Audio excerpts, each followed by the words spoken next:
Today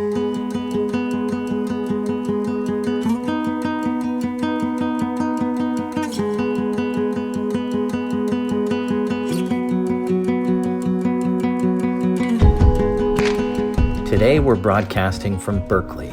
We're here because it is a pillar of the tech and life sciences startup ecosystem of the greater Silicon Valley. When you think Berkeley, you think innovation and entrepreneurship, and I think startups. Hello and welcome to Ask a Silicon Valley Lawyer. I'm Louis Lehot, and this is our latest video blog series, and today we're going to talk about board observers. With me today is my good friend Nicole Hatcher. Nicole? Thank you, Louis. Happy to be here. I am Nicole Hatcher, founding partner of Allen & Hatcher. I'm really glad that you could join us, and what I really wanted us to tell our audience today is how to address the issue of board observers, and specifically when you get the ask, and then if you accept the ask, how you accommodate an observer in your boardroom. So starting out, you get a term sheet and somebody includes that they get a board observer seat. When do you say yes? When do you say no? Yeah. So if we can back up a little bit. So sometimes term sheets will call for a board of directors from your lead investor. If you have multiple investors, your non-lead investors are likely the ones that are going to ask for board observer rights. Generally, and if you have a strategic investor as well, generally you want to think about the composition of your board. If you think that the board observer would be a value contributor to the board, then you would want to give on that. If you think that your board is already sort of big and you have a lot of different personalities already, you can't accommodate more people in the boardroom, then you would want to negotiate that away.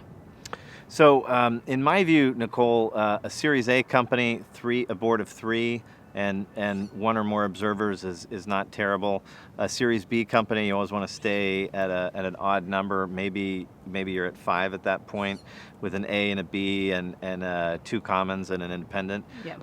A board observer, in my mind, is typically a representative of a follow-on investor, right, who's writing a big check and really wants to know what's going on.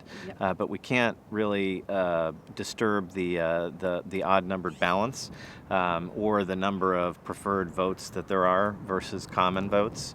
And then the other circumstance that I see a lot is a corporate venture investor that is concerned about director liability, and so maybe they've led around or they're writing a big check, and maybe you want them to help you stay involved and grow the company. And so in that circumstance, a strategic board observer can be really helpful. What are the pitfalls of having a board observer in your boardroom, Nicole? So you've let them in. What do you do to accommodate that? Yeah. Well, you as the company, the CEO, you want to make sure that you are not putting things into your board minutes that is confidential.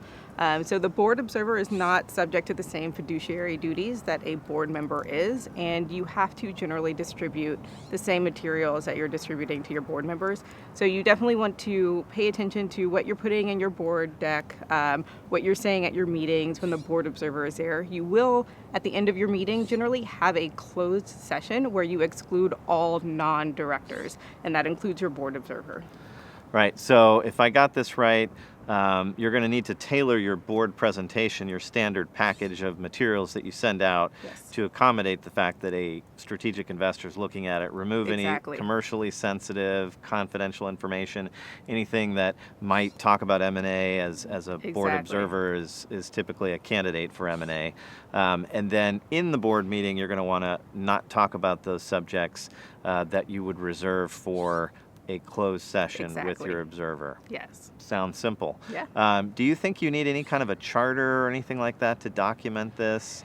Not generally, not just for board observers. There is a separate sort of board or advisory board, and in that situation, let's not talk about that. Just board observers. Board observers, no charter. You would have a provision either in your investor rights agreement or a separate side letter that says when the company can exclude the observer and the confidentiality provisions that the observer is subject to. I'm going to ask you another question that we get a lot.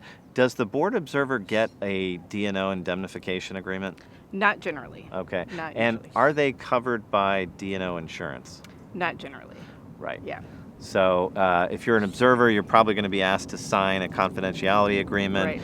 You're going to want to make sure that there's some firewall in between you and your employer so that whatever information you are giving doesn't go up the wrong chain.